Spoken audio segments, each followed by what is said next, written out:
আল্লামা দেলোয়ার হোসেন সাঈদীর মতো লোককে পয়জন দিয়ে মারা হয়েছে। আপনারা কিছুই জানেন না। তার নাম রাখা হয়েছে রাজাকার।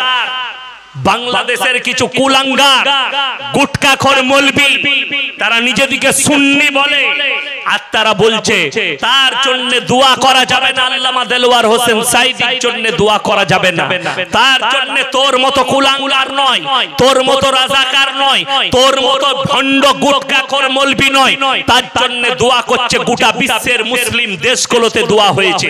তোর মতো গুটকাখোর মৌলবির দোয়া তার জন্য প্রয়োজন, আমাদের জন্য প্রয়োজন নেই। বড় কষ্টের বিষয়, দুঃখের বিষয়, এটা হাসিনা সরকারের ভোটের একটা পয়জন। দেলোয়ার হোসেন সাঈদীকে মেরে দাও, ভোটে জিততে গেলে ওকে মার্ডার করতে হবে। আমি বলেছি যদি হিম্মত থাকে, হাসিনা যদি এক বাপের বিটি হয়ে থাকে, একবার খালি হকের উপরে ভোট করে দেখা, ওকে লাত মেরে দেশ থেকে যদি না তাড়ায়, ওর বাপের থেকেও খারাপ হাল করবে আল্লাহ।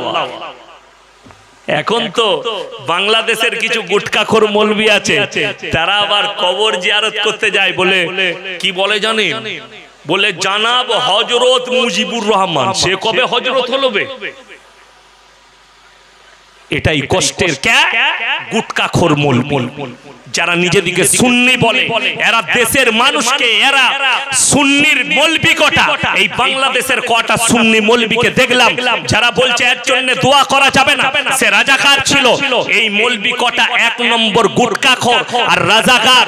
আর এই মৌলবি কটা এরা হালুয়া রুটি খায়, এরা ফতিহা করে খায়, এরা লোকের ঘরে কোরআন খানি করে দাওয়াত করে খায়, আর এরা হারামের পথে আছে। তার জন্য হক পথ এদের পছন্দ হয় না। এরা কবর পূজা করে খায়, এদের কবর পূজা করে পেট চলে, কবরে সিজদা করে পেট চলে, কবরে চাদর চড়িয়ে পেট চলে, যার কারণে ইয়াসিনের বয়ান তাদের কাছে শোনা যাবে না। মুর্শিদাবাদের এক জোকারকে দেখলাম। কি বলেন জোকার মানে? জোকার জাদুখালা দেখায়, জানেন জাদুখালা? কালো বিভিন্ন রকমের পোশাক পরে, এরকম কি রকম আলখেল্লা জামা পড়েছে, আর কি রকম কালারিং টুপি পড়েছে, কাগজ নিয়ে বলছে কার কার জলসা শোনা যাবে না। মৌলবি শওকতের, ইয়াসিনের, অমুকের, তমুকের, এদের জলসা শোনা হারাম, এদের জলসা শোনা না যায়। শালা হারামের ঠিকাটা তো তোকেই দিয়ে দিয়েছে আল্লাহ। সমাজকে গুমরাহ করে দিল। আমরা বলিনি, গোটা পৃথিবীর মিডিয়াকে তাকিয়ে দেখো, বাংলাদেশের যে সমস্ত কুলাঙ্গার যারা বলছেন, আমাকে একটা ছেলে বলেছে তুমি খালিদা জিয়ার কাছ থেকে পয়সা নিয়েছো। আরে হারামখোর, আমি খালিদা জিয়াকে চিনি না, আমি আমার 25,000 জলসা ছুটছে, তার নাম মুখে উচ্চারণ করিনি, তাকে আমি চিনি না, আমি একবারও তার মুখে উচ্চারণ করিনি।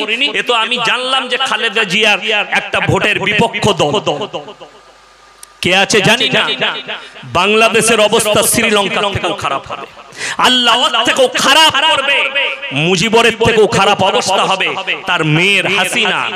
আল্লামা দেলোয়ার হোসেন সাঈদী শুধু নয়, আল্লামা মামুনুল হক, কাজী ইব্রাহিম, আমির হামজা, বড় বড় উলামায়ে দ্বীনকে জেলের কুঠরিতে ভরে রেখে দিয়েছে। যদি মনে করো একটা আলেমকে মেরে দিয়ে, 10টা আলেমকে মেরে দিয়ে, এদিকে পয়জন দিয়ে আর ইনজেকশন দিয়ে মেরে দিয়ে তুমি যদি মনে করো দেশে রাজত্ব করবে পৃথিবীতে, তোমার থেকে বড় জালিম ফিরাউন ছিল, তোমার থেকে বড় জালিম নমরুদ ছিল।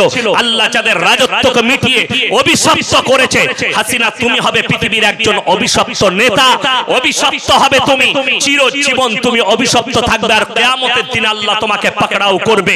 শুধু তাই নয়, দেখে নাও ফিরাউনের রাজত্বকে দেখো, আল্লাহ কিভাবে চুর চুর করেছিল। ফিরাউন চেয়েছিল, সে বলেছিল আলা রাব্বুকুমুল আলা, আমি হচ্ছি পৃথিবীর আলা, আমার উপরে কেউ নেই। আল্লাহ তাকে এমন মৃত্যু দিয়েছে, গোটা পৃথিবী আজ পর্যন্ত তার নজির রয়ে গেছে। আর শুনে রেখে দেন, ভারতের নয়, গোটা বিশ্বের যে সমস্ত রাজাকার, যে সমস্ত কুলাঙ্গার, যে সমস্ত নেমখারাম, যে সমস্ত বেঈমানরা মনে করছেন এই আলেমরা মিটিয়ে দেবো, আলেমদেরকে মিটিয়ে দেবো, কোরআনকে মিটাবো, ইসলামের হুকুমতকে মিটাবো, তাদেরকে কান খুলে বলছি শুনে নাও। তোমরা তো দূরের কথা, তোমাদের 14 পুরুষ যদি দাঁড়িয়ে যাও, একবার খালি উলামাদের কুরবানিটা দেখে নাও। দিল্লি থেকে লাহোর পর্যন্ত এমন কোন গাছ ছিল না ইংরেজরা যে গাছে উলামাদিকে ঝোলাইনি। 56 থেকে 58,000 উলামা শহীদ হয়েছে দেশকে স্বাধীন করার জন্য। আন্ডারপ্যান্ট পরে জেলের মধ্যে দাখিল করেছে, আন্দামানের কঠিন জেলে উলামায়ে দিন দিকে আন্ডারপ্যান্ট পরে ভরে দেওয়া হয়েছে। তাদের কোমরের তলায় আগুন দিয়েছে, তারপরেও তাদের ইমানে টনক লড়াতে পারেনি। হাসিনা সরকার শোনো, তোমাকে কান খুলে শুনে নাও, তুমি যতই চেষ্টা করো আলেমদিকে হত্যা করে উলামাদিকে জেলের কুঠরিতে বন্ধ করে কখনো ইসলামকে মিটাতে পারবে না। তুমি কোরআনের আয়াতকে একবার পড়ে দেখবে, তোমার বাড়িতে কোরআন থাকলে তোমার ফ্যামিলি হচ্ছে বেঈমান ফ্যামিলি। তোমার ছেলে বিয়ে করেছে একটা খ্রিস্টানকে, ইহুদিকে, একটা নাস্তিককে, একটা বেঈমান কাফেরকে বিয়ে করেছে, যার সঙ্গে আমার আল্লাহ সম্পর্ক ছিন্ন করেছে। সেরকম একটা নোংরা জগতে নোংরা নারীকে তার ছেলে বিয়ে করেছে, আর সে নিজেকে বলে মুসলমান। আমি আমার পৃথিবীর বাংলাদেশ, ভারত, পাকিস্তানের যত দেশের পৃথিবীর মুসলমান আছে, কান খুলে শুনে নাও, হজ করতে গেলে মুসলমান হওয়া যায় না, মাথা ঠুকলে মুসলমান হওয়া যায় না, মসজিদে নামাজ পড়লে মুসলমান হওয়া যায় না। যদি এটাই হতো, আমার আল্লাহ শর্ত রেখেছে কোরআনে যে হে আমার বিশ্ব নবী বলো, লাইসাল বিররাম তুওয়াল্লু বুজুহাকুম কিবালাল মাশরিকি ওয়াল মাগরিব, পূব কিংবা পশ্চিম দিকে মাথা ঠুকার নামে ঈমান নয়। হাসিনার মতো বেঈমান কাবা ঘরে গিয়ে মাথা ঠুকলে সে মুমিন হবে না। হাসিনার মতো বেঈমান কোরআন খুলে পড়লে ঈমানদার হবে না। কেউ যদি বলে কোরআন পড়ার কারণে হাসিনা ঈমানদার, কবিগুরু রবীন্দ্রনাথ ঠাকুর কোরআন পড়েছে, ঈশ্বরচন্দ্র বিদ্যাসাগর কোরআন পড়েছে, রাজা রামমোহন রায় কোরআন পড়েছে, শ্রী রামকৃষ্ণ কোরআন পড়েছে, বড় বড় আমাদের দেশের মনীষীরা তারা কোরআন পড়েছে, আইনস্টাইন কোরআন পড়েছে, স্যার আইজাক নিউটন কোরআন পড়েছে। যদি এটাই হতো তাহলে এদিকে কি করে আপনি বেঈমান বলবেন? এরাও কোরআন পড়েছে, এরাও মুমিন। কোরআন পৃথিবীর বহু বেঈমান পড়ে, তা বলে তারা মুমিন নয়।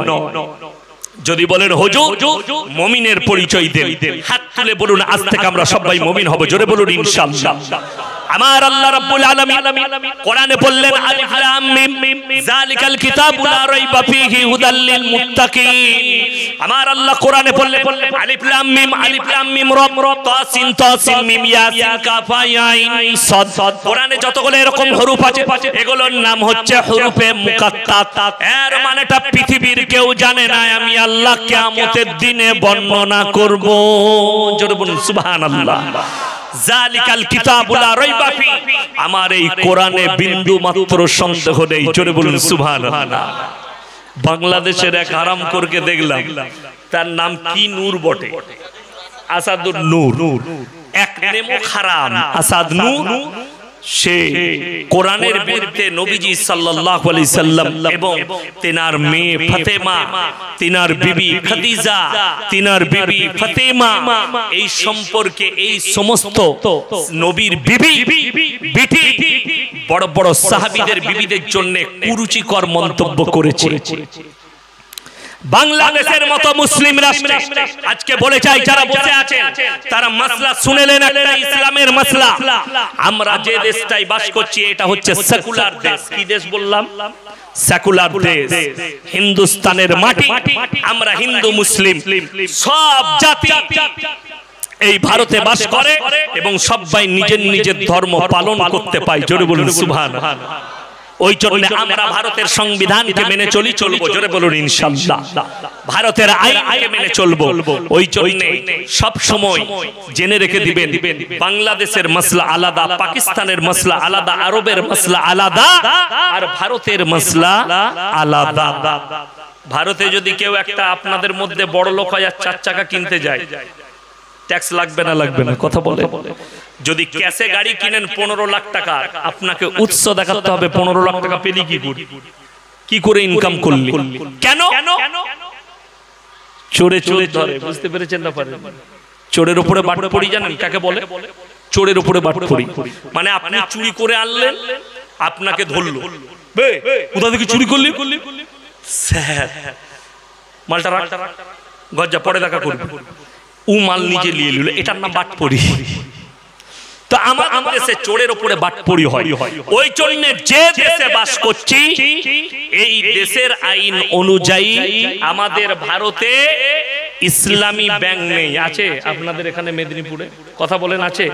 অর্থাৎ ইসলামী ব্যাংক না থাকার কারণে আপনার যদি গাড়ির প্রয়োজন পড়ে, ব্যবসার প্রয়োজন পড়ে, আপনি ক্যাশে করতে পাবেন না, আপনাকে লোনই দিতে হবে। ঠিক কিনা কথা বলে? জায়েজ আছে, কোনো অসুবিধা নেই। যে দেশে বাস করছি, যে দেশে ইসলামী হুকুমত থাকবে, আমি বলে দিচ্ছি শোনো, বাংলাদেশের কুলাঙ্গার আর গুটকাখোর মৌলবীকে বলছি, ওই সুন্নি গুটকাখোর মৌলবীরা কান খুলে শোনো। তোমরা যারা দেলওয়ার হোসেন সাঈদীর বিরোধিতা করছো তারা শুনে নাও, যেটা মুসলিম রাষ্ট্র হবে সেই দেশে যদি ইসলামের আইন না থাকে, সেই দেশের মন্ত্রী থেকে যতগুলো নাগরিক থাকবে যদি ইসলামের আইন না মেনে চলে, তাদের সকলকে কিয়ামতের দিনে জাহান্নামের উত্তর অধিকারী হতে হবে। এটা আমি ইসলাম বললাম, এটা নবীজির আদর্শ বললাম। আরবের ভূমিতে, মক্কা মদিনার ভূমিতে, কুয়েত, কাতার, ইয়ামান, ইরানের মাটিতে তারা যদি ইসলামী রাষ্ট্র, ইসলামী কোরআন হাদিসের আইন যদি মেনে না চলে, তাদের রাজা বাদশাদিকে জাহান্নামে যেতে হবে। আমি মৌলভী শওকতের বেটা বললাম, এটা হচ্ছে ইসলাম। কিন্তু আমরা যে দেশে বাস করছি, আমাদের জন্য যেমন ফটো তোলা হারাম না হারাম নয়? কথা বলে। আধার কার্ডে ফটো নাইলে আধার কার্ড হবে? ভোটার কার্ডে ফটো নাইলে ভোটার কার্ড হবে? হবে না। এই ক্ষেত্রে আমাদের মুফতিরা, আমাদের উলামারা ফতোয়া দিচ্ছে জায়েজ আছে। কেন? আমরা এই দেশে বাস করছি, দেশের আইন। আপনার পরিচয় পত্র করতে গেলে ফটো তুলতে হবে। আমাদের মেয়েরা বেপর্দা হতে পাবে? কথা বলে। আমি ইয়াসিন বলে যাচ্ছি, ওই কুলাঙ্গার গুটকাখোর সুন্নি মৌলবীগুলো শোনো, বাংলাদেশে আমার বউকু আধার কার্ড বানাতে যেতে হয়েছে না হয়নি? বোরকা পড়ে গেছে, হাত মোজা পড়ে গেছে, গাড়িতে চেপে গেছে, গেটে নেমেছে, কিন্তু যখন অফিসারের সামনে বসেছে তখন বলেছে মা মুখটা খুলো। কত কষ্ট হয়েছে, আমার বুকে ব্যথা লেগেছে না লাগে? কেন? এই দেশে বাস করছি, ঘৃণা লেগেছে, কষ্ট হয়েছে, ব্যথা লেগেছে, কিছু করার নেই। আমার বিবিও নাগরিক আমার দেশের, তাকে ফটো তুলতে হবে, কিছু করার নেই। আমার মেয়েকে ফটো তুলতে হয়েছে। অর্থাৎ বিবি আমার পর্দায়, বাধ্যতামূলক আমার বিবিকে বেপর্দা করে একটা পরপুরুষের সামনে মুখটা খুলে বসতে হলো। কি বুঝলি? ওই জন্য মুসলমান ভাই দিকে বলি, আমরা ইসলামী, এখানে ইসলামী রাষ্ট্র নয়, এটা আমরা হিন্দুস্তানে বাস করছি, সেকুলার দেশ একে বলা। সবাই নিজের নিজের ধর্ম পালন করতে পাবে নিজের স্বেচ্ছায়। আমাদের দেশের সরকার আপনার জন্য জাল বিছিয়েছে, জালটার নাম হচ্ছে ইউনিফর্ম সিভিল কোড। মোদী সরকার বিছিয়েছে জালটা। কেন? মুসলমানদের এক দেশ এক কানুন হোগা, তোমার বিয়ে থাকবে না, যে যার বউকে নিয়ে পারবি সু, এটা হবে কানুন। আপনারা রাগ করছেন, আমি বাস্তব কথা বলছি। কিন্তু আপনাদেরকে আজকে ওয়াদা করতে হবে, আল্লাহর ওয়াস্তে আমরা দেশের সব আইন কানুন মেনে নেব, কিন্তু যদি ইসলামের বিরুদ্ধে আইন হয়, আল্লাহর কসম মুন্ডুচ্ছেদ হয়ে গেল আমরা মেনব না। চলে বলুন ইনশাআল্লাহ। এটা আমরা মেনে নেব না, যে এক দেশ এক কানুন। বড় কষ্ট লাগে কোথায় জানেন?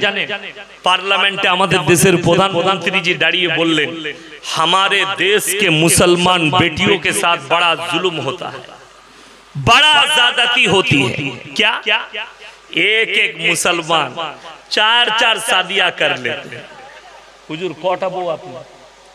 একটা। বাবাজি আপনার কটা? একটাই। আমারও একটাই। 4 টাকার আছে, হাত তুলুন। একজনেরও নাই, একটা নিয়ে ঝামেলা শেষ নেই, আবার 4টা, তাই না? একটাতেই ঝামেলা শেষ নেই, 4টা নিয়ে ঝামেলা আরো বাড়াবো? বড় কষ্ট লাগে। কোরআনে 4টা জায়েজ করার দেওয়া হয়েছে, কিন্তু কিন্তু শব্দ রাখা আছে। যদি তোমার মনে হয় দুটো বিবিকে সমান চোখে দেখতে পারবো না, তোমার জন্য একটাই বিবি যথেষ্ট। জোরে বলুন সুবহানাল্লাহ। 4টা বউ আমরা একসাথে রাখিনি, প্রয়োজন মোতাবিক। প্রয়োজন মোতাবিক স্ত্রী যদি বন্ধা হয়, স্ত্রীর যদি বাচ্চা না হয়, দ্বিতীয় স্ত্রী গ্রহণ করে তুমি তোমার বংশ পরম্পরা জারি রাখো। বংশকে বাড়াও। যদি তোমার স্ত্রী অসুস্থ হয়, ডাক্তারে বলে দেয় স্ত্রীর সঙ্গে মিলামিশা করতে পাবে না, তোমার যৌবনটাকে হারাম জায়গায় খরচ না করে তুমি একটা বিধবা হোক যে কোনো নারীকে তুমি বিবাহ করে হালাল স্বীকৃতি দিয়ে বিবি করে তুমি হালাল ভাবে মিলামিশা করো। জোরে বলুন না সুবহানাল্লাহ। কষ্ট এটাই লাগলো, বলে মুসলমান अपने बीवी को तलाक दे देते और बड़ा जुल्म करते हैं। हिंदुस्तान एकटाও मीडिया, हम तो ढूंढ रहे हैं भाई मीडिया वालों कहां चले गए। मीडिया वाले रूबिका लियाकत कहां चुप गई थी, सुबुई खान कहां चुप गई, अंजना हम कश्यप जी। अगर एक बाप के बेटी हो तो एक मर्तबा देश के प्रधानमंत्री जी से हमारे तरफ से देशवासियों की तरफ से एक सवाल कर लो। बस मैं एक सवाल का जवाब चाहता हूं कि जी आपका बीबी कहां पर है। समझे कि नहीं? ए बुझते पेरेছো না পারোনি যে স্যার আপনার বউটা কোথায়? যিনি নিজের বউকে অধিকার দেয়নি সে আবার আমার বউ নিয়ে চিন্তা করে। এটা কত কষ্ট লাগে, এটা কত দুঃখ লাগে। এটাই তো হচ্ছে আসল ব্যাপার। কি বুঝলেন? হাসিনা কত সুন্দর কথা বলে জানেন? ইনশাআল্লাহ আলহামদুলিল্লাহ। বাংলাদেশের পার্লামেন্টে আপনারা জানেন গীতা পাঠ হয়? এই জানেন না?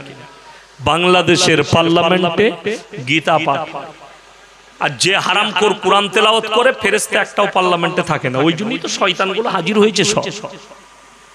যতগুলো এমপি আছে হাসিনা, কেউ নাচে, কেউ ড্যান্স করে, কেউ বাজারু মেয়ে, এই মালগুলো সব তার এমপি এমএলএ।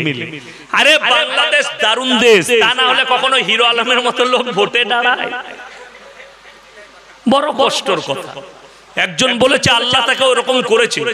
আল্লাহ তো তোকে পাগল করেনি। কথাটা ভালো করে বুঝবেন। আমি একটা সুস্থ মস্তিষ্কের লোক। আচ্ছা আপনাদের গ্রামে যদি বলা হয় যে ভাই আমি ইয়াসিন একটা দল করেছি, তোমাদের গ্রাম থেকে একটা পাগলকে দাও ভোটে দাঁড় করাবো, আপনারা পাগলকে দিবেন না ভালো লোককে দিবেন? কথা বলে ভালো লোককে, বুদ্ধিজীবীকে, জ্ঞানীকে দিবেন। পাগল কি করে ভোটে দাঁড়ায়? কে যে নামটা দিল তার হিরো আলম, ওর নাম পাগল আলম। কি বুঝলেন? ভালো করে কথা বলতে পারেন। সে কি বলছে জানেন? ওই বলছে কি কাজে বললে? হ্যাঁ ভালো কাজে লোহা ফুলে, লোহা ফুলে। কি বুঝলে? তাহলে এইটা আবার কি ভাষা? তারপরে দেখলাম মাল ভুল বলছে। কি বললে? সবরেতে লোহা ফুলে, আমরা কি বলি? মোয়া ফুলে, তাই না? আর কিন্তু সে উল্টো বলছে। ওটাই মানুষ হাসছে, মিডিয়াওয়ালা, মিডিয়াগুলো সেরকম বাংলাদেশ। আমি ওই জন্য বলেছি একটা জলসায় যে কিয়ামতটা শুরু হলে বাংলাদেশ থেকে আল্লাহ শুরু করবে। সব দলের মাল ওইখানে আছে, সব রকম দল। একজন দেখছি বলছে আমার জান আমার আজরাইল কবজ করবে না, আমার জান বাগদাদ বাবা করবে। কে কে? বড় পীর আব্দুল কাদের জিলানী রহমতুল্লাহ আলাইহি বলে উনি আমার জান কবজ করবে। যদিও আসে তোর মতো গাঁজা করে জান তো সে কবজ করবে। এর থেকে বড় বেঈমানি আর কুফরি আর কিছু হতে পারে না। আল্লাহ নিযুক্ত করেছেন একমাত্র ফেরেশতা আজরাইলকে, জান কবজের ফেরেশতা আলাদা আছে, ঠিক কিনা? কথা বলে আল্লাহ নিযুক্ত করেছে। তার বাইরে যদি আপনি আকীদা রাখেন যে আপনার জান কোন রাসূল কবজ করবে, কোন পয়গম্বর করবে, কোন ওলি করবে, সে কাফের হয়ে যাবে, তার ঈমান চলে যাবে, সে বেঈমান হয়ে যাবে। যেহেতু সরাসরি কোরআনকে অস্বীকার করা, আল্লাহকে অস্বীকার করা, আল্লাহর বাণীকে অস্বীকার করা, এই মালু বাংলাদেশে আছে। তা নয়। আর বাংলাদেশে আমাদের দেশের শিয়া আর যারা নিজেদিকে সুন্নি বলছে এদের মধ্যে কোনো পার্থক্য নেই, কোনো পার্থক্য নাই। কাল থেকে গালি শুনতে পাবে। বড় কষ্টের বিষয়। আমার মুসলমান ভাই আপনাদেরকে অনুরোধ করছি, হাত তুলে বলুন আজ থেকে 5 ওয়াক্তের নামাজি হব। জোরে বলুন ইনশাআল্লাহ। এ আমার যুবক ভাইরা সবাই হবে। কান খুলে শুনেলেন। আপনাদেরকে বলে যায় নামাজ যে ছেলেরা পাপ করো তারা শোনো, যারা পাপ করো, যারা পাপ করে তারা শুনেলেন, যাদের দ্বারা গুনাহ হয় তারা শুনেলেন। যদি বলেন এটা থেকে বাঁচবো কি করে, সর্বপ্রথম সলিউশন হচ্ছে গুনাহ থেকে বাঁচার। যুবকরা শুনেলেন, যুবতীরা শুনে নাও, ইন্নাস সালাতা তানহা আনিল ফাহশাই ওয়াল মুনকার।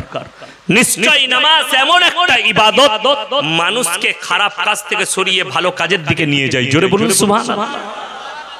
এটা হচ্ছে একটা বাঁচার বড় রাস্তা, বড় উপায়। দ্বিতীয় নম্বর, যুবক যুবতীদিকে বলছি, রাতের বেলায় যদি পাপ থেকে বাঁচতে চাও, তোমার মোবাইলটাকে তোমার কাছ থেকে হারাম করে দাও।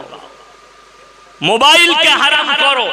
যদি জিনা থেকে বাঁচতে চাও, পাপ থেকে বাঁচতে চাও, চোখের জিনা থেকে বাঁচতে চাও, নিজের শরীরের যৌবন রাখতে চাও, নারী পুরুষ উভয়ে তোমরা রাতের বেলায় মোবাইলকে হারাম করে দাও। বিবাহিতরা লয়, অবিবাহিতরা। বিবাহিতর জন্য কোনো ব্যাপার নাই, স্ত্রী থাকে, স্ত্রীর সঙ্গে সময় কাটাবে। অবিবাহিত হাজার হাজার যুবক, কি বুঝলেন, সেই দিনে একটা ছেলে ফোন করে বলছে, হুজুর বিয়ে করেছি নতুন, তো যৌবনটা ভালো করে নে, ওষুধ কিছু আছে, আমি কি তাকে ওষুধ দেবো? যাই হোক, গাছগাছারা ওষুধ বলে দিয়েছি, খাগা। আমি বললাম, ভাই বহুত পাপ করেছো। বলে, হুজুর করে ফেলেছি বিয়ের আগে। আমি বললাম, এখন পস্তা করবি আর কি? এটাই তো ঝামেলা। ওই জন্য আমি জলসাই বলেছি যে নবী, প্রত্যেকটা নবীর সুন্নত হচ্ছে উপযুক্ত বয়সে বিবাহ করে নাও। এখন বাপদের একটা দোষ আছে, বাম্মাদের, কি বলুন তো, আমার ছেলে নিজের পায়ে দাঁড়াক তারপরে বিয়ে দেবো। এর থেকে বড় পাপের কথা আর কিছু নাই। ওই ছেলের বিয়ে দিয়ে কি করবো রে, আমার ছেলে কি খাওয়াবে? খিলানে वाला জাতকে কথা বলে আল্লাহ। তুমি 5 লাখ ইনকাম করেছো, তোমার প্লেটে আল্লাহর কসম খানা লেগে যাবে। তোমার বিবি দস্তরখানে খানা লাগিয়ে দেবে। তোমার যদি মৃত্যু লেখা থাকে, তুমি এক লুকমা খানা মুখে তুলতে পারবে না, ঠিক কিনা কথা বল? তাহলে তোমার বিশ্বাস কার প্রতি আছে? আল্লাহর উপরে বিশ্বাস নিয়ে এসো। আল্লাহর উপরে কনফিডেন্সের সঙ্গে বিশ্বাস আনো যে আমাকে মৃত্যুবরণ করতে হবে, আর রুজির মালিক একমাত্র হচ্ছেন আল্লাহ। ছেলে, আমার ছেলের যদি বিয়ে দিই, তার বিবি যদি আসে, অনেক জনের বিশ্বাস হবে কিনা জানি না। আমি যখন প্রথম আমি লখনৌ থেকে যখন কিরাত পড়ে এলাম, আমার বিয়ে হলো, 1 মাসও হয়নি, 2 মাসও হয়নি, ভালো আমার বিয়ে দিয়ে দিয়েছি। আমার বেতন তখন কত জানেন? বর্ধমান খাগড়াগড় মাদ্রাসায় 2500 টাকা বেতন। কত বললাম? 2500। তো আমি আব্বাকে বললাম যে 6 মাস পরে করব, 1 বছর পরে কিছু টাকা আমার হাতে আসবে। বলে, বিশ্বাস রাখ, রুজির মালিক বিয়ে করো, আল্লাহ বরকত দিবে। যে আসছে তোমার ঘরে, তোমার বিবি, সে নিজের রুজি মেপে নিয়ে আসছে। বিশ্বাস করুন, আল্লাহর কাছে কাঁদি, আল্লাহ এত বড় মেহেরবান। আমি বিয়ে করেছি, আল্লাহ এত বরকত দিয়েছে, কল্পনা করতে পারবো। আল্লাহর শুকর আদায় করে মৃত্যুকাল পর্যন্ত শেষ করতে পারবো। বিবির বরকত, বিবি হয়েছে, বাচ্চা হলো, মনে মনে করলাম আল্লাহ একটা বাচ্চা হয়ে গেল, সংসার আরো বড়। আল্লাহ আরো বরকত দিয়েছে, আবার একটা বাচ্চা হলো, আল্লাহ আরো বরকত দিয়েছে। বরকতের শেষ নেই। আল্লাহর কসম করে বলছি, যারা আল্লাহর উপরে বিশ্বাস রাখবে, যারা আল্লাহর উপরে, ঈমানের উপরে, ইয়াকিনের উপরে বিশ্বাস রাখবে, আল্লাহর কসম তাদের রুজিতে আল্লাহ কোনোদিন কমি দিবে না। জোরে বলুন সুবহানাল্লাহ। আপনি বিশ্বাস রাখুন, আল্লাহ খাওয়ায়, আল্লাহ খাওয়াবেন, খালি মেহনত আপনাকে করতে হবে। আপনি মাঠে যাবেন, চাষ করবেন, সবজি লাগাবেন, বিসমিল্লাহ বলে লাগাবেন, আর দোয়া করবেন, আল্লাহ আমার মালে বরকত দাও, আমার মালে বরকত দাও, আমার বিবি বাল বাচ্চার জন্য, আর মৃত্যুকাল পর্যন্ত। আমাদের দেশের অনেক ছেলেরা দোয়া করে, আল্লাহ বড় লোক করে দাও, আল্লাহ গাদা টাকা দাও। এই দোয়া কারা করে জানেন? মূর্খদের দোয়া এটা। বর্ধমানে বিগ বাজারে একটা ছেলের সঙ্গে দেখা হলো।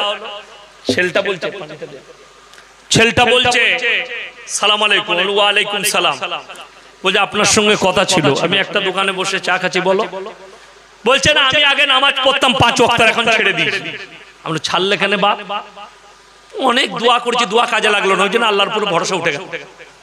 শালা কত বড় মুমিন বুঝলেন, বুদ্ধিজীবী। আলহামদুলিল্লাহ। ওই জন্য আমি নামাজ পড়া ছেড়ে দিয়েছি। আমি তাকে বললাম তুমি কি দোয়া করতে? বলছে আমি নামাজের পরে দোয়া করতাম, আল্লাহ আমার কারোবারে বরকত দাও আর বেশি বেশি করে টাকা দাও, এই দোয়া করতাম। আমি বললাম ফেরাউন কোনোদিন দোয়া করেছে? বলে করেনি। আমরা ফেরাউন বড় লোক ছিল না, গরিব বাদশা করেছে। আমি তাকে বললাম আল্লাহ দুজনকে মাল দেয়, একজনকে আল্লাহ ভালোবেসে দেন আর একজনকে আল্লাহ রেগে মাল দেন। যাকে রেগে মাল দেয় কোরআনে আছে ওয়াইলুল লিকুল্লি হুমাযাতিল লুমাযা আল্লাযী জামা মালান ওয়া আদ্দাদা, যারা মাল জমা করে বারবার গুণয়ন করে আর গুনে গুনে রাখে, ইয়াসাবু আন্না মালাহু আখলাদা, আর যে মালদাররা ভাবে আমার কাছে যে মাল আছে আর কোনদিন আমার কাছ থেকে যাবে না, শেষ হবে না, কাল্লা লা ইউবাযান্না ফিল হুতামা, আমার আল্লাহ বললেন হে আমার নবী আমি তাদেরকে হুতামাতে নিক্ষেপ করব। আমার নবী বিশ্ব নবী বললেন ওয়ামা আদরাকা মাল হুতামা, ও আল্লাহ হুতামা কি জিনিস? আল্লাহ উত্তর দিলেন নারুল্লাহিল মুকাদা, সেটি হচ্ছে আমার একটি প্রজ্বলিত আগুন, আল্লাতী তাত্তালিউ আলাল আফইদা, এমন আগুন যার মধ্যে কোন পদার্থকে নিক্ষেপ করলে সঙ্গে সঙ্গে তাকে চূর্ণ বিচূর্ণ করে দেয়। এক একটা থাম্বাই একজন করে বন্ধন করা হবে, রক্ত চর্বি গলে গলে পড়বে কিন্তু মৃত্যুবরণ করবে না। এটা হচ্ছে কোরআন। আপনি মালের প্রতি মহব্বত, সেই যুবককে বললাম তুমি দোয়া করছো আল্লাহ আমি 3 দিন নামাজ পড়ে দেখব, যদি ভালো মাল হয়, ভালো বিক্রি হয়, ভালো বরকত হয় তাই আবার নামাজ পড়বো, নাইলে আর পড়বো না। আল্লাহ কি বলবে? তুই মাল কদিন আসিস দেখি, তারপরে দেবো, নাইলে দেবো না। তা তো ব্যবসা এমনি উঠে গেল। তুমি আল্লাহকে দেখবে আর আমার আল্লাহ তোমাকে দেখবে না। তুমি হচ্ছে বান্দা, তিনি হচ্ছেন মালিক। আর আমার নবী দোয়া করেছেন আর সাহাবীদেরকে দোয়া শিখিয়েছেন, ওরে আমার সাহাবীরা তোমরা আল্লাহকে আল্লাহর কাছে দোয়া করবে, ওগো আল্লাহ তুমি আমাদেরকে ঈমানের সঙ্গে মৃত্যু দান করো আর মৃত্যুকাল পর্যন্ত হালাল রুজি দান করো। সবাই দোয়া করব, বলুন ইনশাআল্লাহ। আল্লাহ ইজ্জতের রুজি দাও, হালাল রুজি দাও, হালালের উপরে প্রতিষ্ঠিত রাখো। এই দোয়া মৃত্যুকাল পর্যন্ত করুন। দৌলতের লয়, ডাল আলু খাবেন, সুখে থাকবেন।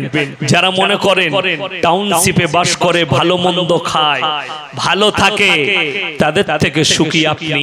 যাদের মনে হচ্ছে আমাদের দোয়া কবুল হয় না, চাষিবাসী লোক, আপনি নামাজ পড়ছেন, দোয়া করছেন, দোয়া কবুল হচ্ছে না, তাদেরকে অনুরোধ করে বলছি আপনারা এই চিন্তা করবেন না।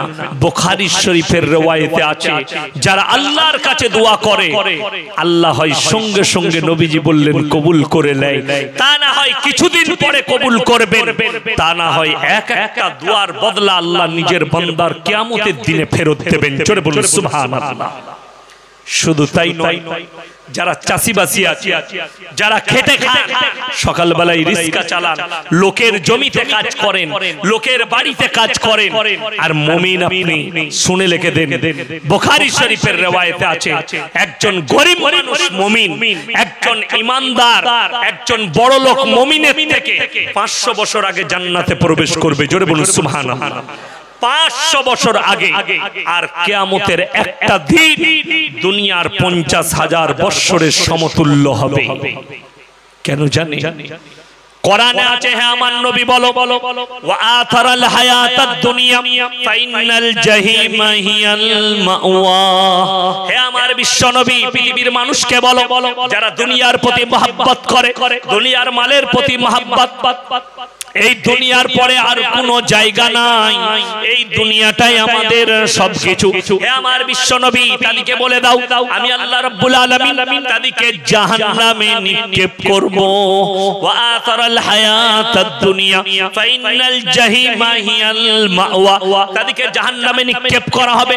পরের আয়াতে বললেন ওয়া আম্মা মান খাফা মাকাম রাব্বিহি ওয়া নাহান নাফসা আনিল হাওয়া ফাইনাল জান্নাতা হিয়াল মাওয়া। হে আমার বিশ্বনবী, আমার কথা শুনলে যাদের চোখ দিয়ে পানি পড়ে, যাদের অন্তরটা থরথর করে কাঁপে, আমি আল্লাহ রাব্বুল আলামিন কিয়ামতের দিনে তাদেরকে জান্নাতুল মাওয়া দান করব। জোরে বলুন সুবহানাল্লাহ। তাদেরকে জান্নাতুল মাওয়া দান করা হবে। ওয়া আম্মা মান খাফা মাকামা রাব্বিহি ওয়া নাহান নাফসা আনিল হাওয়া ফা ইন্নাল জান্নাতা হিয়াল মাওয়া। এরপর আমার নবী বিশ্ব নবীকে বলা হলো ইয়াসআলু আইয়ানা মুরসাহা, হে নবী কিয়ামতটা কবে হবে আপনি বলুন, কিয়ামতের দিনটা কবে হবে। ফিমা আনতা মিন যিকরাহা ইলা রাব্বিকা মুনতাহাহা, হে আমার বিশ্ব নবী এই সম্পর্কে তোমার জ্ঞান নেই, এটা একমাত্র তোমার রবের জ্ঞান আছে। জোরে বলুন সুবহানাল্লাহ। এই সম্পর্কে একমাত্র আমি আল্লাহ রাব্বুল আলামিন জানি। আমার নবী বিশ্ব নবীকে বলা হলো কান্নাহুম ইয়াউমা ইয়ারাউনাহা লাম ইয়ালবাসু ইল্লা আশিয়াতান আও দুহাহা, হে আমার বিশ্ব নবী পৃথিবীর মানুষকে বলো সেই দিনে যেদিনে মানুষ আমার কাছে হাজির হবে, সেদিনে মানুষ বলবে আমরা তো কিয়ামতের পরিপ্রেক্ষিতে দুনিয়াতে একটা সকাল এবং একটা সন্ধ্যা অতিক্রম করেছি। এক সকাল আর এক সন্ধ্যা খালি ছিলাম।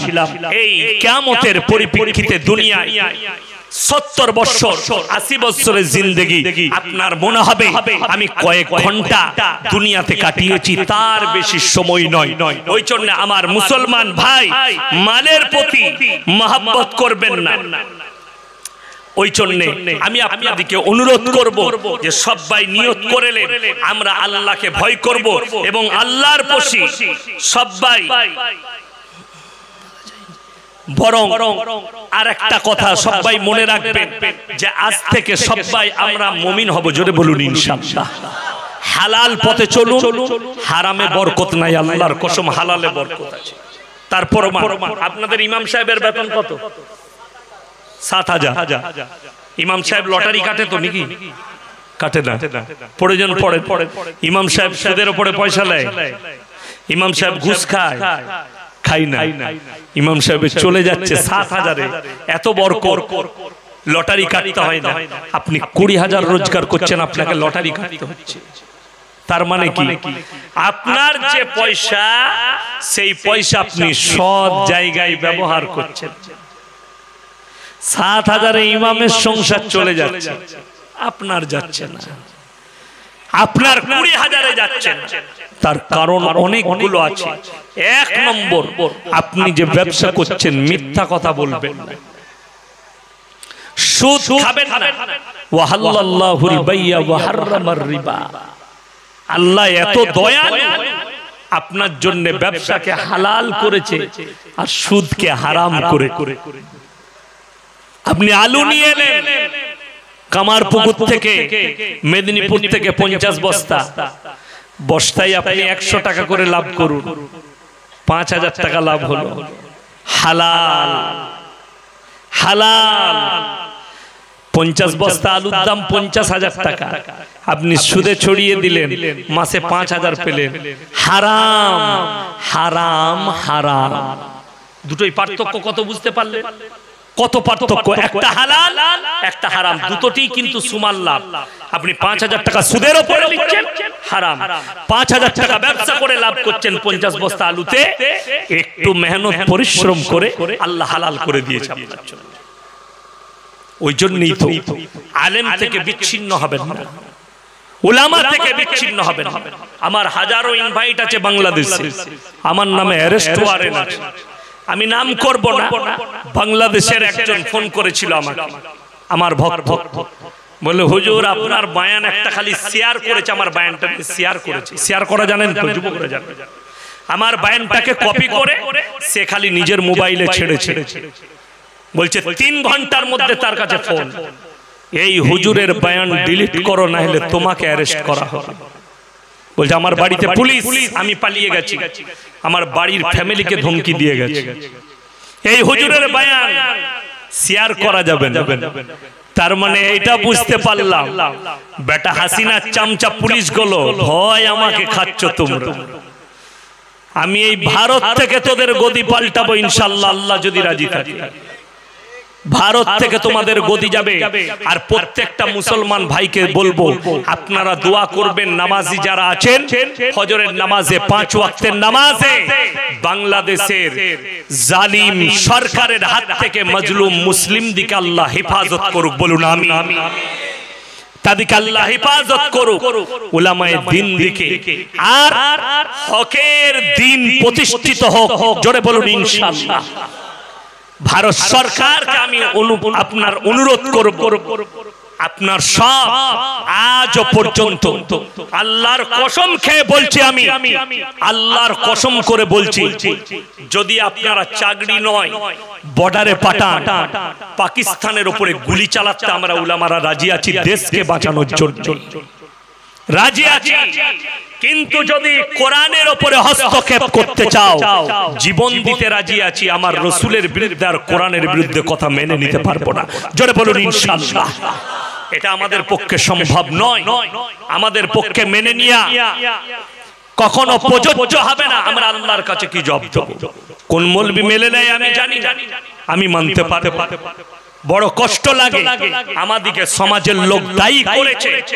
কলকাতায় কোন পার্টির মিটিং ছিল, সেখানে আজান দেওয়া হয়েছে, আজানের সঙ্গে মিউজিক, গান বাজনা।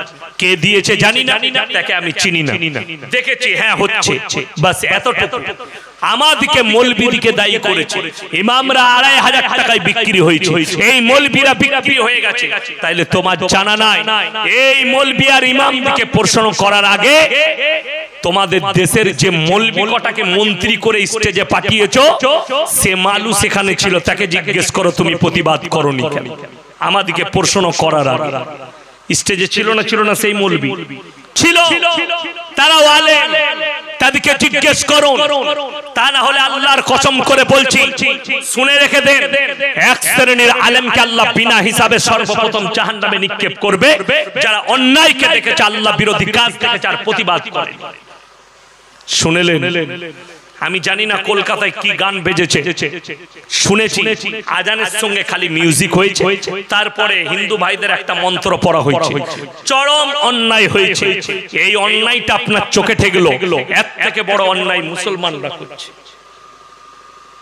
যদি বলেন প্রমাণ দেন, এই আমার মেদিনীপুরের ভেদুয়ার ভাইয়েরা, তোমরা ভালো করে শোনো, তোমার মেদিনীপুর টাউনে যাও, খড়গপুরে যাও, আর এই কোটকা করে মৌলবীদিকে জিজ্ঞেস করো, যারা মুহররমের দিনে কলমা লেখা টানা, আল্লাহর রাসূলের নামাজের নাম করে যারা হিন্দি গান চাপিয়ে ড্যান্স করে, লাঠি খেলা বাজনা বাজিয়ে, মদ খেয়ে যারা লাঠি খেলছে, বাজনা বাজাচ্ছে হিন্দি গান চাপিয়ে, এটা কি করে জায়েজ হলো?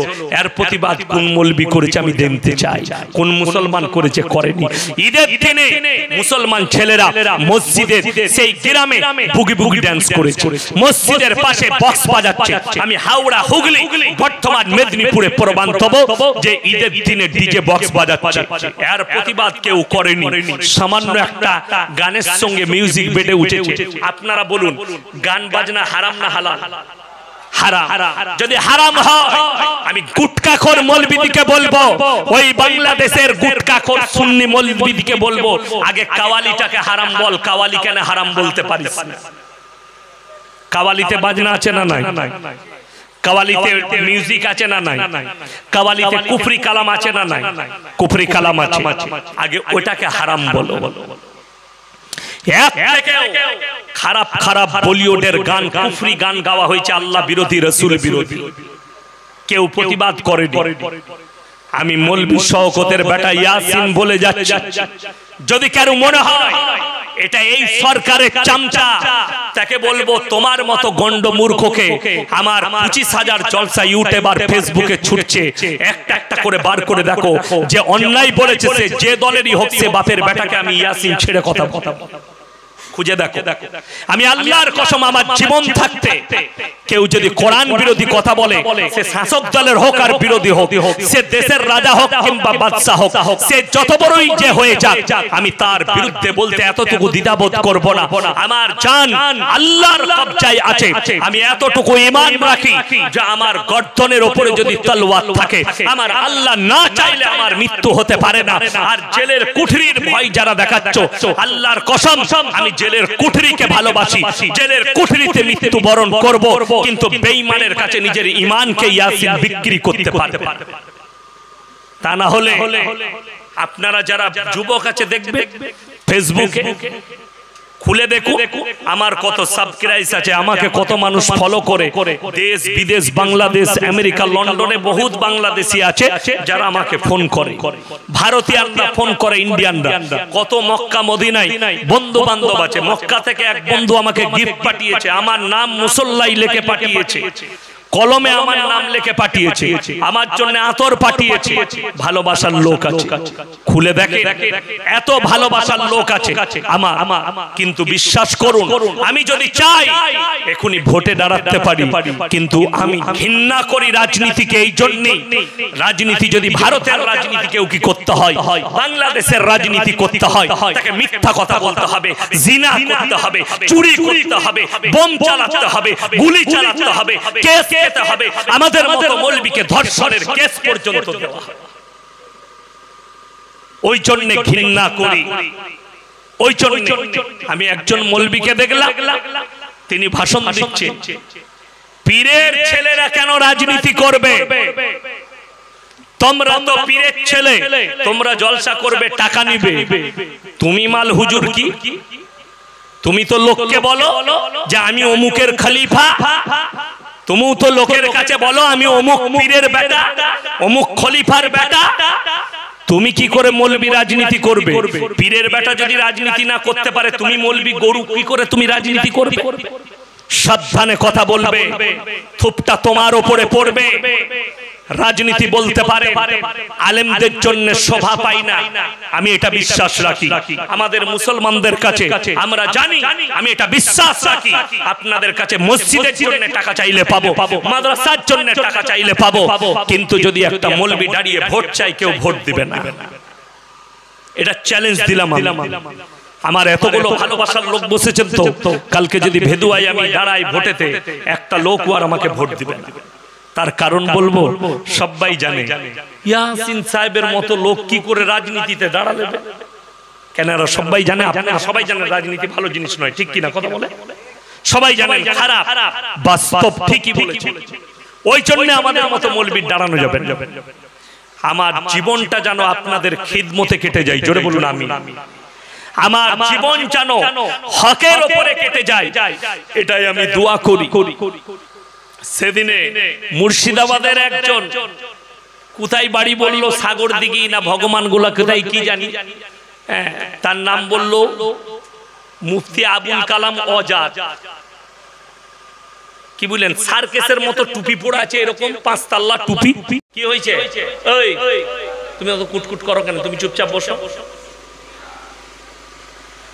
আমার ভাই, একটা কথা আপনারা মাথায় রাখবেন, যে সব সময় যে নিজের সন্তানকে আপনি দাওয়াত দিবেন, সন্তান যখন বালিগ হয়ে যাবে তারপরে যদি আপনার কথাকে অ্যাভয়েড করে, স্ত্রীকে দাওয়াত দিলেন, স্ত্রী যদি আপনার কথাকে অ্যাভয়েড করেন, আপনি আল্লাহর কাছে বলতে পারবেন, আল্লাহ আমি আমার স্ত্রীকে দাওয়াত দিয়েছি, সন্তানকে দাওয়াত দিয়েছি, তারা আমার কথা মেনে নেয়নি, অর্থাৎ কিয়ামতের দিন আপনি পার পেয়ে গেলেন। কিন্তু আপনি আপনার স্ত্রীকে দাওয়াত দিলেন না, আপনার পরিবারকে দাওয়াত দিলেন না, সন্তানকে দাওয়াত দিলেন না, আপনি বিপদগামী হবেন। আজকে মুসলমান ভাই, আপনাদেরকে একটাই কথা বলে যাব এবং নসিহত করব, যে আপনারা নিয়ত করলেন আমরা সবাই দ্বীনের কাজের সঙ্গে জুড়ব, জোরে বলুন ইনশাআল্লাহ। দ্বীনের সঙ্গে জুড়ে যান, আপনার টাচ যেন কোরআন হাদিসের সঙ্গে হয়, নবীজি সাল্লাল্লাহু আলাইহি সাল্লামের আখলাক এবং চরিত্রের সঙ্গে হয়, বেঈমান কাফেরের চরিত্রের সঙ্গে নয়। আপনার চলাফেরাটা কোনো আর্টিস্টের দ্বারা হবে না, আপনার চলাফেরাটা কোনো বেঈমান কাফেরের আখলাকের দ্বারা নয়, আপনার উঠা বসাটা, খাওয়া দাওয়াটা, চলাফেরাটা ইংরেজদের দেখে নয়, দালালদের দেখে নয়, বেঈমান কাফেরের নয়, ইহুদি নাসারাদের নয়। আপনার আখলাক আর চরিত্র, আপনার উঠা বসা, আপনার খাওয়া দাওয়া, আপনার সবকিছু নবীজি সাল্লাল্লাহু আলাইহি সাল্লাম এবং তিনার সাহাবীর আখলাক মোতাবেক হবে, জোরে বলুন ইনশাআল্লাহ।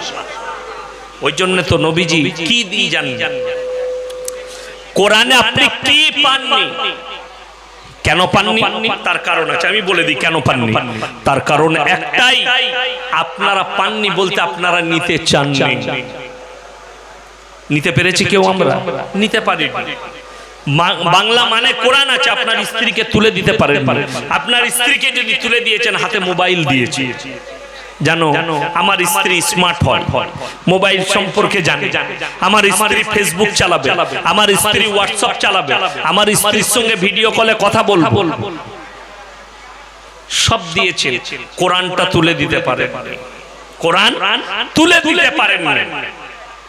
আজকে বড় কষ্টের কথা, আপনি বিয়েতে শাদিতে যে কোনো জায়গায় ইসলামিক কৃষ্টি কালচারই নাই, আমরা দেখতে পাই না, নবীজির সুন্নাত দেখতে পাই না। যতগুলো দেখতে পাই সমাজ বিরোধী কাজ, ইসলাম বিরোধী, রাসূল বিরোধী, হাদিস বিরোধী, কোরআন বিরোধী কাজ। আর আপনারা বলছেন নিকাহ পড়ানো হয় সুন্নত তরিকায়। যেমন বিয়েতে ছেলেরা সোনার চেন পরে। কালকে আমি মাদ্রাসার মসজিদের জন্য গিয়েছিলাম, বীরভূম ডিস্ট্রিক্ট, যেখানে পাথর পাওয়া যায়। জাহির ভাই বলে একজন আছে, আঙ্গুর ভাই বলে, ওনাদের কাছে গেলাম, অনেক টাকা দিয়েছে। আমাকে জিজ্ঞেস করল, এত বড় লোক, আল্লাহ এত মাল দিয়েছে, গোটা শরীরে একটা সোনার আংটি নাই, এত ইমানদার, একটা সোনার জিনিস নাই।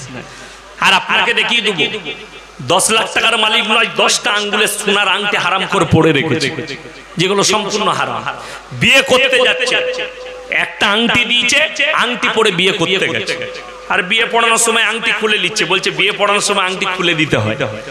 বিয়ের সময় খোলা যায় আর অন্য সময় পড়া যায় যাচ্ছে। সোনা পুরুষের জন্য হারাম, সম্পূর্ণ হারাম। এক চুল পরিমাণ সোনা রাখতে পারবে না। একটু কম করো সাউন্ডটা। আমার ভাই, সোনাটা সম্পূর্ণ হারাম। আপনি কি রাখতে পারেন? যদি সফরের মধ্যে যান, এতটা রূপোর আংটি আপনি পরতে পারবেন, যতটা রূপোর আংটিটা বিক্রি করে যেন আপনার কাফন দাফন হয়ে যায়। ওই জন্য, তা না হলে জায়েজ নাই। আমার মুসলমান ভাই, আমরা ইসলামটাকে ইসলামের মতো নিইনি, ইসলামটাকে আমার মতো, নিজের মতো করে সবাই চালাচ্ছি। সবাই ভাবছে আমি মুমিন, আমি যা করছি এটা ইসলাম। না, যারা মনে করছেন নামাজ পড়ি, রোজা রাখি, তাসবিহ তেলাওয়াত করি, এটা ইসলাম না। ইসলাম মানে হচ্ছে পুরো একটা জীবন ব্যবস্থার নাম ইসলাম। ইসলাম অত সহজ নয়। তা না হলে আজকে দেখতে পাবেন গোটা পৃথিবীর মুসলমান উলামা থেকে বিচ্ছিন্ন, আলেম থেকে বিচ্ছিন্ন, কোরআন থেকে বিচ্ছিন্ন, ইসলাম থেকে বিচ্ছিন্ন। কেন? অথচ তারা নিজেদিকে মুসলমান বলে দাবা করে বসে আছে, নিজেদিকে বলছে আমরা মুসলমান, লোকের কাছে প্রকাশ করছে আমি মুসলমান।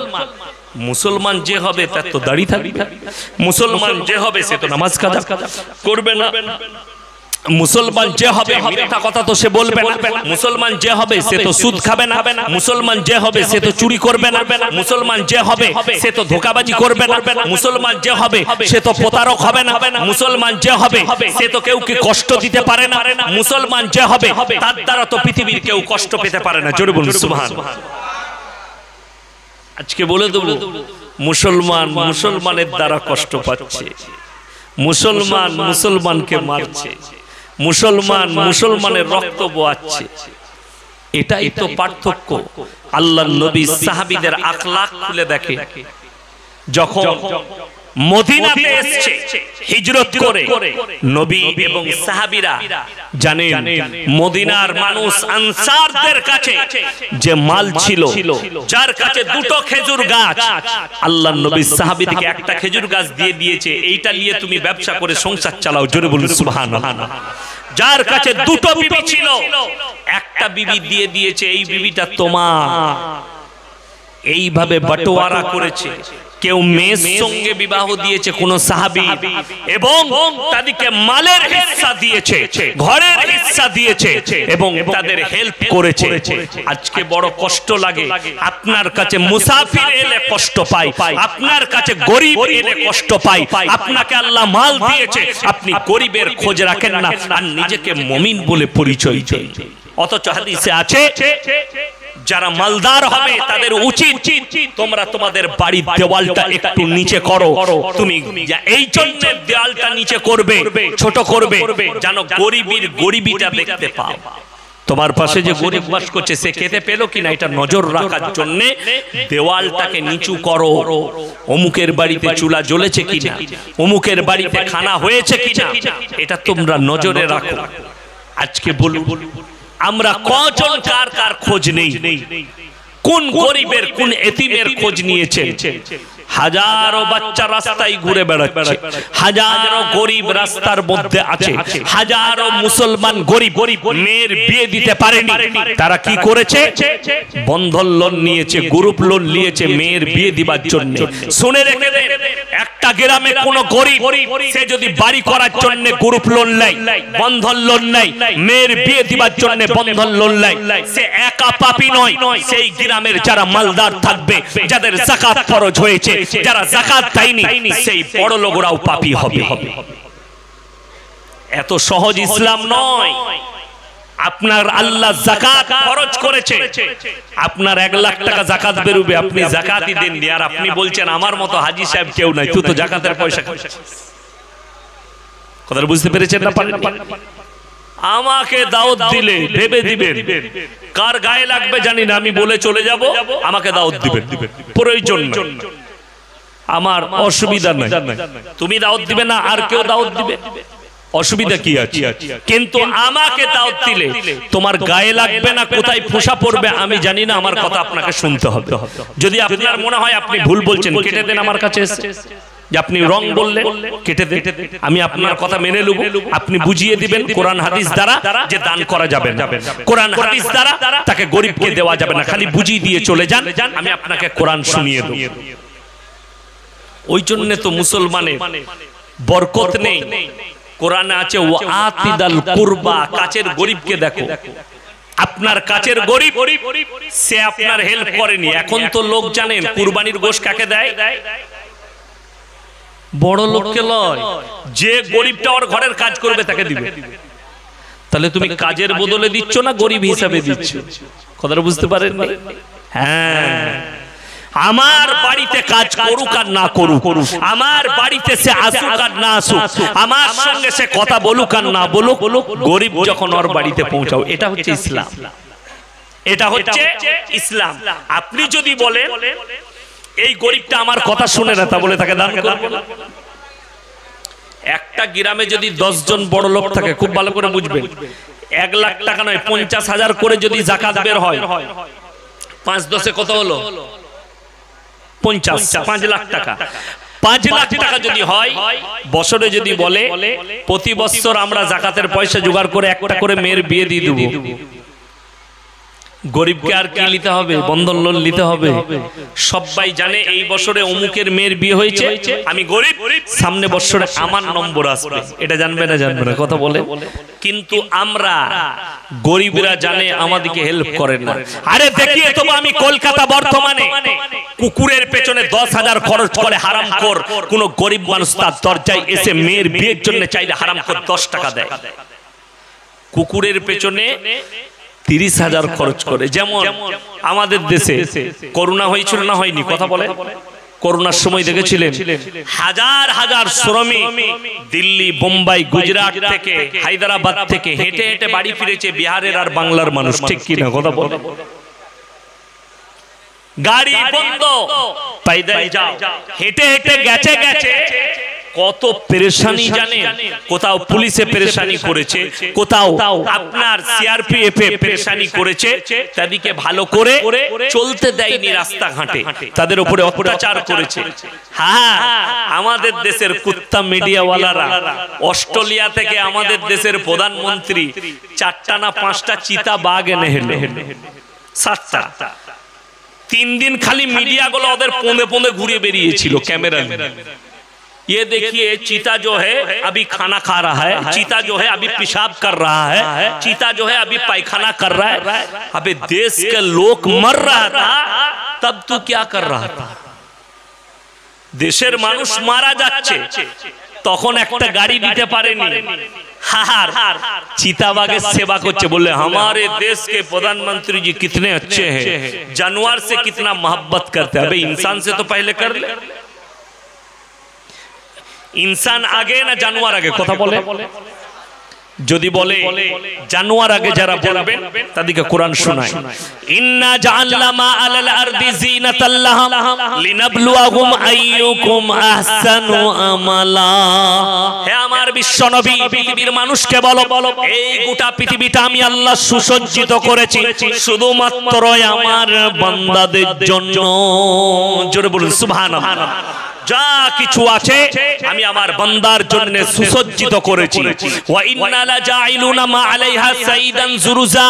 হে আমার বিশ্ব নবী, এই সুসজ্জিত দুনিয়াকে এমন একটা দিন আসবে যেদিনে আমি আল্লাহ ধুলি কোনায় পরিণত করে দেব।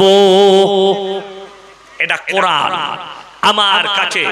অন্য জায়গায় আল্লাহ বললেন, হে আমার নবী, পৃথিবীতে যতগুলো আমার সৃষ্টি আছে সব থেকে উত্তম সৃষ্টি হচ্ছে মানুষ। জোরে বলুন সুবহানাল্লাহ। সুন্দর রূপে সৃষ্টি করেছি, যাদেরকে আকৃতি দিয়েছি, সৌন্দর্যতা দিয়েছি, ব্রেন দিয়েছি, বুদ্ধি দিয়েছি, বিবেক দিয়েছি। আপনাকে বলে দিই, খুব ভালো করে বুঝবেন মানুষ কি জানোয়ার কি। যে সমস্ত বড় লোকরা कोलकाता टाउन में बस करे, दिल्ली बम्बई, कान खुलकर सुन लो, जो कहते हैं हम जानवर से मोहब्बत करते हैं और इंसान को मारते हैं, इंसान को भगाते हैं। जो इंसान को खाना नहीं खिलाता और जानवर को खिलाता है वो तो खुद जानवर है। কালকেই যখন ফেসবুকে বায়ানটা যাবে অনেক মাল গালি দিতে লাগবে। কারা? যারা কুকুরকে ভাত দেয়, লোক মানুষকে দেয়। যাদের বউরা কুকুরের পাশে শোয় সেই মাল কটা কাল আমাকে গালি দেবে, ফেসবুকে দেখতে পাবে। যারা গাল দিচ্ছে ও মাল কটার বউরাই কুকুরের সাথে শোয় আর কুকুরের পেছনে টাকা খরচ করে। আপনাকে বলে দিই, ইনসান আর জানোয়ার আল্লাহ কতটা পার্থক্য করেছে আপনারা বলুন। মানুষের পরিচয় বাপের দ্বারা না মায়ের দ্বারা? কথা বলে বাপের দ্বারা। আপনারা আমার মাকে চিনেন না আমার বাবাকে? কথা বলে না? আমার আব্বাকে চিনে, মোল্লা শওকত আলী সাহেবের ছেলে, ঠিক কি না? আমার মায়ের নাম কেউ জানেন না। কেন? আল্লাহ তাআলা এটা বড় দৌলত দিয়েছে পৃথিবীর যতগুলো সৃষ্টি আছে, যে মানুষের পরিচয় হবে বাপের দ্বারা, এটাই হচ্ছে হালাল পরিচয়, আর জানোয়ারের পরিচয় হচ্ছে মায়ের দ্বারা। জোরে বলবেন না সুবহানাল্লাহ। এ ভাত খেয়েছেন রাতের বেলায়? খাননি? সুবহানাল্লাহ বলতে লজ্জা লাগছে? জোরে বলুন সুবহানাল্লাহ। আল্লাহ আপনাকে বাপের দ্বারা পরিচয় দিয়েছে যে এটা অমুক বাপের সন্তান। জানোয়ারের পরিচয় হচ্ছে মায়ের দ্বারা। কুকুরের পরিচয় কি বলে? ওই কুকুরটা ছানা এটা বলে না, বলে না? এই দেখ এই বিড়ালটা ছানা এটা, ওই দেখ ওই শুয়োরটা ছানা এটা। আমরা গায়ের বাচ্চা বলি না, ষাঁড়ের বাচ্চা বলি। গায়ের বাচ্চা সালা মাঠে ঘাটে কোথায় গেছে, কে চেপেছে কেউ জানে না, কিন্তু গায়ের বাচ্চা হয়েছে মানে গায়ের বাচ্চা, ওই গাইটার বাচ্চা, ঠিক কি না? কথা বলে। আমেরিকা, লন্ডন, ব্রিটেনে সরকার পার্লামেন্টে পাস করিয়েছে, এরপর সেখানে মায়ের পরিচয়ে ছেলেরা বাঁচতে পারে। তার মানে ওর মায়ের সাথে যে কেউ শোক, ছেলেটা মায়ের। মানে এদের আর জানোয়ারের কোনো পার্থক্য হলো? কথা বলেন না। আমার আল্লাহ পার্থক্য এটাই দিয়েছে যে একটা জানোয়ারের জীবজন্তুর পরিচয় হচ্ছে মায়ের দ্বারা, আর একটা ঈমানদার মুমিনের মানুষের পরিচয় আমি আল্লাহ দিয়েছি তার বাপের দ্বারা। জোরে বলুন সুবহানাল্লাহ। ওই জন্য আপনি মানুষ, ওই জন্য আল্লাহ আপনাকে এত সুন্দর বানিয়েছেন, ব্রেন, বুদ্ধি, বিবেক দিয়েছে। বিশ্বাস করুন আল্লাহ রাব্বুল আলামিন এত বড় মেহেরবান, বেনিয়াজ, পাক।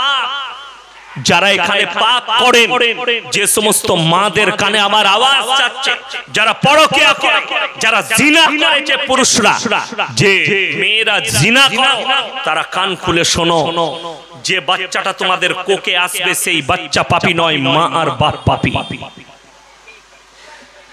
যদি কেউ নিজের অবৈধ বাচ্চা মারা যায়, সেই ছেলেটা জান্নাতি, আমি ইয়াসিন বলে যাচ্ছি। কোন ছেলে যদি অবৈধ হয়, পরকীয়ার বাচ্চা হয়, সেই বাচ্চাটা যদি পেটে মারা যায় সেই বাচ্চাটা হচ্ছে জান্নাতি বাচ্চা। জোরে বলুন সুবহানাল্লাহ। আল্লাহ এতটা মেহেরবান। কোন যদি হিন্দু ঘরের বাচ্চা, নিষ্পাপ বাচ্চা, এটার উপরে ইখতিলাফ আছে, সে যদি মারা যায় বাচ্চা ছেলে, সেই বাচ্চার জন্য অনেক অনেক মুহাদ্দিসিন বলেছেন সেই বাচ্চাটা মুসলমান হয়ে মারা গেছে, সেই বাচ্চাটা জান্নাতি। জোরে বলুন সুবহানাল্লাহ। ওই জন্য আমার আল্লাহ মেহেরবান, বেনিয়াজ, পাক, প্রশংসার ভাষা নেই যে আল্লাহ আপনাকে মানুষ করেছে, আল্লাহ আপনাকে মুমিন বানিয়েছে, ইমানদার বানিয়েছেন। আপনাকে কোনো জানোয়ার বানায়নি, মায়ের পরিচয় নয়, আপনাকে বাপের পরিচয় আল্লাহ দিয়েছে যাতে এটা হালাল সন্তান হয় এক বাপে। ওই জন্য শুনলেন অনেক মেয়েরা আমাদের দেশে দেখবেন একটা ফিল্ম বেরিয়েছিল 72 হুরে, একটা फिल्म बेरिए कि मुसलमान लोग कहते हैं जन्नत में हूरे मिलेंगे। कितना? किसी किसी ने कह दिया कि 72 हूरे मिलेंगे। चलो भाई 1 मिनट के लिए 72 हूर मिल जाएंगे। इन लोग के पास क्या जवाब है? अगर लड़का को हूर मिलेगी तो फिर लड़की को क्या मिलने वाला? मेरा की बात, हम तो उससे कहते हैं हमसे मुलाकात करो, हम समझा देंगे क्या मिलेगा। पहले तो हम ये पूछ लेंगे तेरे बाप कितना है। পানিটা দেন, কথাটা বুঝতে পেরেছেন? কেউ কি যদি জিজ্ঞেস করেন ভাই তোর বাপ কটা মারবে না জুতো করে, হ্যাঁ বে বাপ জিজ্ঞেস করলি কেন বে? কিন্তু যদি জিজ্ঞেস করে তোর মা কটা, বলবে আমার বাপের একটাই বিয়ে, রাগ করবে না, ঠিক কি না? আপনারা আমাকে যদি জিজ্ঞেস করেন হুজুর আপনার কটা মা, আমি বলবো একটাই মা, আমার বাপের একটাই বিয়ে হয়েছিল, রাগ করার কিছু নাই। কিন্তু কেউ যদি বলে হুজুর আপনার বাপ কটা, তাহলে মারবো না তাকে জুতো করে। তাহলে কি বললি? বাপ কটা? যে কোনো ভালো ভদ্র মানুষ রেগে যাবে, বাপ কটা রেগে যাবে। কেন? একটা স্ত্রীর দুটো স্বামী হলে বিপত্তি ঘটবে। ছেলেটা কার বোঝা যাবে না। একটা স্বামী দুটো বিবি হলে যদি এই বিবির সঙ্গে প্রথম বিবির সঙ্গে সহবাস করে, তার পেটে বাচ্চা আছে, জানা যাবে এটার বাপ এটা। আর যদি ওই বাচ্চার সঙ্গে ওই দ্বিতীয় স্ত্রীর সঙ্গে করে, বোঝা যাবে ওটা দ্বিতীয় স্ত্রীর পেটে বাচ্চা, মানে আমারই বাচ্চা। দুটোর বাপ একজনাই। কিন্তু একটা মেয়ের দুটো স্বামী হলে তাকে রক্ত রিপোর্ট করতে হবে, বহু ঝামেলা করতে হবে, মেডিকেল চেক আপ। ছেলেটা কার? বিসমিল্লাহ। আলহামদুলিল্লাহ। ইমাম সাহেব জানে ঠান্ডা খায়, চাগাতে গেলে ঠান্ডা দিতে হবে। আলহামদুলিল্লাহ। আমার মুসলমান ভাই, ওই জন্য জান্নাতে নারীরা যদি জান্নাতি হয় নিজের স্বামীকে পাবে। জোরে বলুন সুবহানাল্লাহ। পৃথিবীতে স্বামীর জন্য স্ত্রীর থেকে বড় দৌলত কিছু নেই। স্ত্রীর কাছে স্বামীর থেকে বড় দৌলত কিছু আছে? নাই। যে পুরুষরা মনে করেন বউ না হলেও চলবে, তারা জিনা করে চলে, তারা জিনাখোর, তারা নারীবাজি, সেই পুরুষরা শোনো, আমার আল্লাহ রাব্বুল আলামিন কোরআনে বললেন যুয়িনা লিন-নাসি হুব্বুশ শাহাওয়াতি মিনান নিসা। হে আমার বিশ্ব নবী, দুনিয়াতে আমি আমার বান্দাকে সবথেকে দামি দৌলত যেটা দিয়েছি সেটার নাম হচ্ছে বিবি। জোরে বলুন সুবহানাল্লাহ। বিবির থেকে বড় দৌলত কিছুই নেই। বিবি হচ্ছে একটা আপনজন দৌলত। যদি স্ত্রী বাপের বাড়ি যায় 3 দিন যদি আপনাকে রেঁধে খেতে হয় না, আপনি বুঝতে পারবেন, ঠিক কি না? কথা বলেন। 3 দিন আমার জন্য আমার স্ত্রী 1 ঘন্টা, মানে সারাদিন কোনোদিন রাত কাটায়নি আমার শ্বশুর ঘরে আমার জন্য।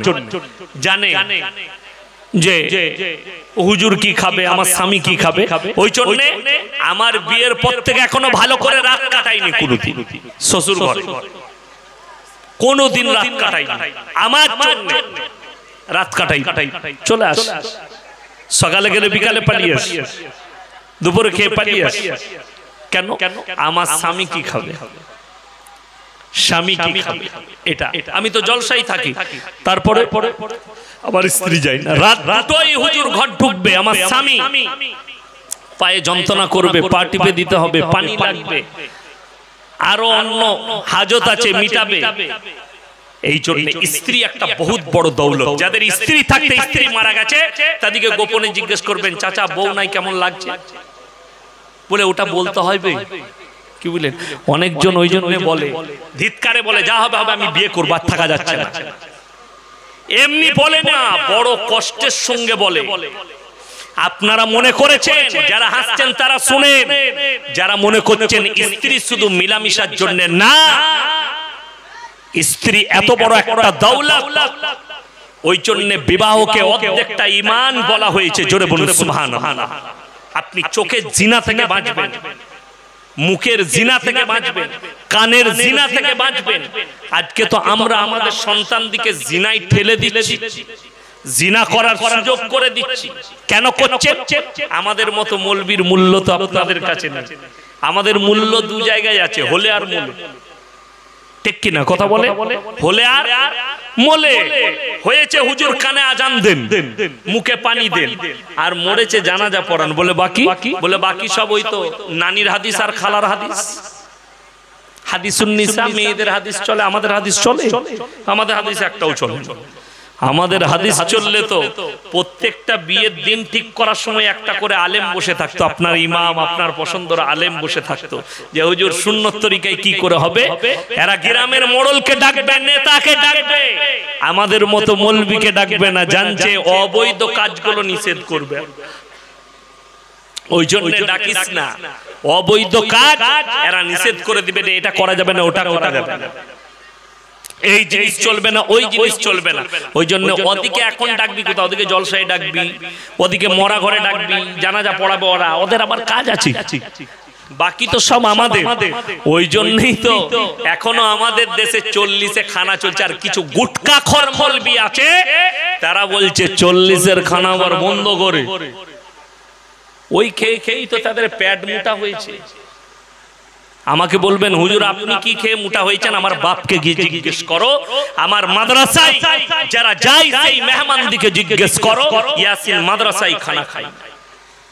যেদিন থেকে আমার আব্বার মাদ্রাসায় জয়েন করেছি, সেই দিন থেকে মাদ্রাসায় এক লোকমা খানা খাই। আমি বাড়িতে খানা খাই, মাদ্রাসায় ক্লাস, মাদ্রাসার খানা খাই। কেন খাই না? এখন তো হুজুর দিকে কি খাওয়াবে কোনো ঠিক নাই। লোকরা বলছে লটারিতে টাকা পড়েছে, বলে হুজুর দাওয়াত করব ছেলেদিকে। কি করবে? বলে বরকত। লটারিতে টাকা পড়েছে, সুদের উপরে টাকা করেছে, বলে 1 বছরে 5 লাখ টাকা সুদে লাভ হয়েছে। কি করব? বলে তাহলে মাসার ছেলেদিকে দাওয়াত খাই দে, আমাদের আর ইলম হাসিল হবে না, দোয়া কবুল হবে। আমাদেরকে তো ছাড়। হাওড়ার একটা ছেলে ফোন করে বলছে, হুজুর আপনি তো জলসাই যান, যখন খানা খান কি খান? আপনিও তো হারাম খান। আপনাদেরকে বুঝিয়ে দিই, যদি বলেন হুজুররা জলসায় এসে, আচ্ছা এই গ্রামের আমি কেউ কি চিনি যে কে কি ব্যবসা করে? তাড়াতাড়ি বলুন। কেউ কিন্তু চিনি না। আমি যখন চিনি না, আপনারা দাওয়াত দিয়েছেন, আপনারা মুমিন ভাই হিসাবে আপনাদের উচিত আমাকে হালাল মালটাই খাওয়ানো। হারাম যে আমাকে খাওয়াবে হুজুর দিকে, সেটার পাপী তারা হবে জেনে শুনে যারা আমাদেরকে হারাম খাওয়াবে। এটা লিখে নিয়ে যান। আমি পাপী নয়, হুজুররা পাপী নয়, তোমরা পাপী, যে খাওয়াচ্ছে সে পাপী। অত সহজ নয়। খালি মনে করছে হুজুর দিকে ফেরে ফেলাবো। এই জন্যই তো আজকে পৃথিবীর এই অবস্থা। হাজার হাজার আলেম জেলের কুঠরিতে